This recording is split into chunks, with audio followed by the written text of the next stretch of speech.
¿Alguna vez has sentido que estás haciendo todo bien, siguiendo la voluntad de Dios, y de repente, el mundo se te viene encima? Muchas veces nos han dicho que si caminamos con Jesús, el mar estará tranquilo. Pero hoy vengo a decirte una verdad incómoda: la peor tormenta de los discípulos no ocurrió porque estaban lejos de Jesús, sino porque estaban exactamente donde Él les había ordenado estar. Si hoy sientes que te estás hundiendo, si parece que tus oraciones chocan contra un techo de cristal mientras el viento golpea tu casa, este video es para ti. No es una coincidencia que estés aquí. Hoy vas a entender por qué el silencio de Dios en tu peor momento no es una señal de abandono, sino la preparación para el milagro más grande que jamás hayas visto. Desarrollo. El escenario de esta historia es el mar de Galilea. No es un océano, es un lago rodeado de montañas, pero tiene una trampa geográfica: el viento frío de las alturas choca con el calor del valle y crea tormentas instantáneas y violentas. Para los discípulos, esto no era solo mal clima. En la cultura judía de aquel tiempo, el mar representaba el abismo, el lugar donde habitaba el caos y las fuerzas que nadie podía controlar. Jesús les dijo una frase corta antes de subir: pasemos al otro lado. Nota este detalle crucial. La tormenta ocurrió en el camino de la obediencia. A veces pensamos que si estamos en una crisis es porque nos equivocamos de camino o porque Dios nos está castigando. Pero los discípulos estaban exactamente donde Jesús les dijo que estuvieran. La tormenta no era una señal de que estaban fuera de su voluntad, era la plataforma donde su fe sería probada. Si estás pasando por un momento difícil hoy, no asumas que Dios te ha abandonado. Quizás te está preparando para que veas algo que no podrías ver en la calma. Llegamos al punto que más nos estremece: Jesús duerme. El Evangelio nos dice que dormía sobre un cabezal. Estaba profundamente dormido porque su humanidad estaba agotada. Tras un día de sanar enfermos y enseñar a las multitudes. Pero su sueño también era un acto de confianza espiritual suprema. Mientras los discípulos, que conocían el peligro real de ese mar, estaban aterrorizados, el Maestro descansaba. Los discípulos lo despiertan con una frase que todos hemos susurrado en la oscuridad de nuestra habitación: Maestro, ¿no tienes cuidado que perecemos? En otras palabras, ¿no te importa que me esté hundiendo? El miedo tiene una voz muy fuerte, y su función principal es distorsionar el carácter de Dios. El miedo no les hizo decir: Jesús, ayúdanos, les hizo decir a Jesús: no le importamos. Cuando dejas que la tormenta entre en tu corazón, dejas de ver a un Salvador y empiezas a ver a un extraño indiferente. Pero recuerda esto: mientras Jesús esté en la barca no se puede hundir, porque el autor de la vida está a bordo. El barco que lleva al Creador del universo no tiene permiso para naufragar. Entonces, sucede lo imposible. Jesús se levanta. No toma un cubo para sacar agua. No intenta ayudar con las velas ni da instrucciones de navegación. Él hace algo que solo el dueño de la creación puede hacer: le habla a los elementos como si fueran sus siervos. Calla, enmudece. La palabra utilizada en el texto original sugiere poner un bozal. Jesús le pone un bozal a la tempestad. Y aquí ocurre un milagro doble. Normalmente, cuando un viento fuerte se detiene, el mar tarda horas en calmarse debido a la inercia de las olas. Sin embargo, la Biblia dice que hubo una grande bonanza. En un segundo, el mar se convirtió en un espejo. Esto nos enseña que Jesús no solo tiene poder sobre el evento, que es la tormenta, sino sobre las consecuencias, que son las olas residuales.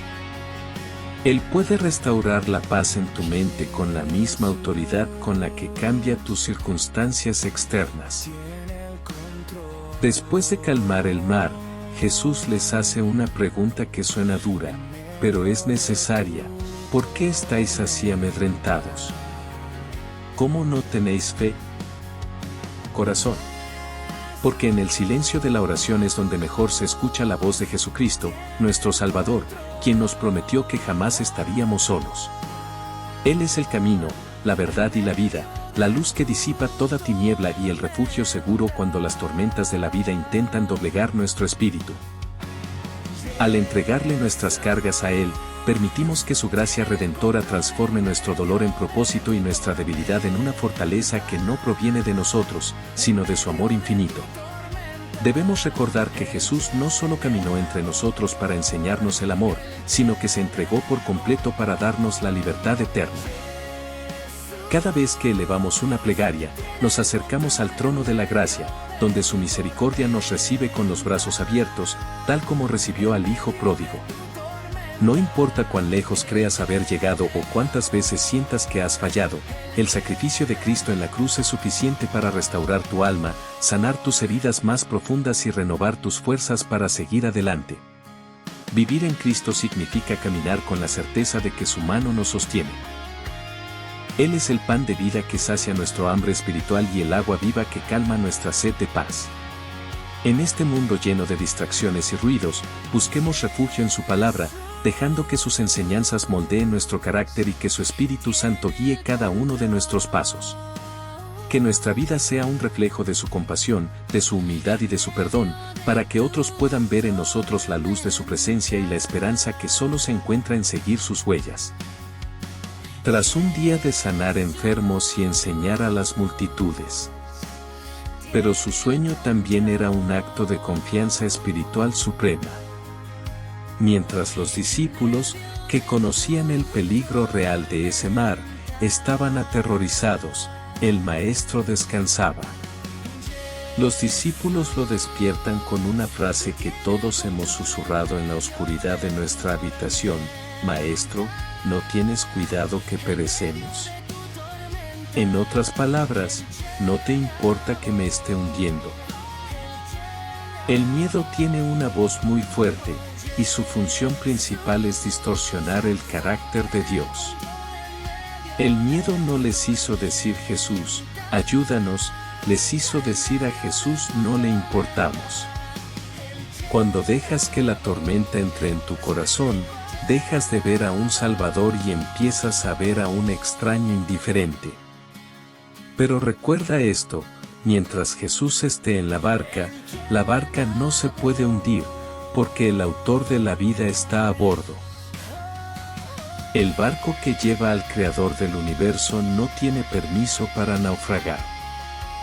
Entonces, sucede lo imposible. Jesús se levanta.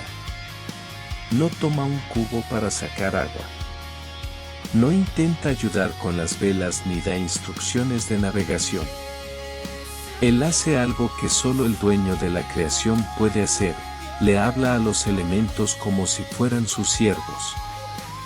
Calla, enmudece. La palabra utilizada en el texto original sugiere poner un bozal. Jesús le pone un bozal a la tempestad. Y aquí ocurre un milagro doble.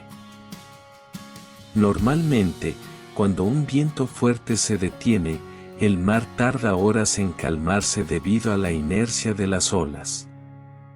Sin embargo, la Biblia dice que hubo una grande bonanza. En un segundo, el mar se convirtió en un espejo. Esto nos enseña que Jesús no solo tiene poder sobre el evento, que es la tormenta, sino sobre las consecuencias, que son las olas residuales. Él puede restaurar la paz en tu mente con la misma autoridad con la que cambia tus circunstancias externas. Después de calmar el mar, Jesús les hace una pregunta que suena dura, pero es necesaria: ¿por qué estáis así amedrentados? ¿Cómo no tenéis fe? Corazón. Porque en el silencio de la oración es donde mejor se escucha la voz de Jesucristo, nuestro Salvador, quien nos prometió que jamás estaríamos solos. Él es el camino, la verdad y la vida, la luz que disipa toda tiniebla y el refugio seguro cuando las tormentas de la vida intentan doblegar nuestro espíritu.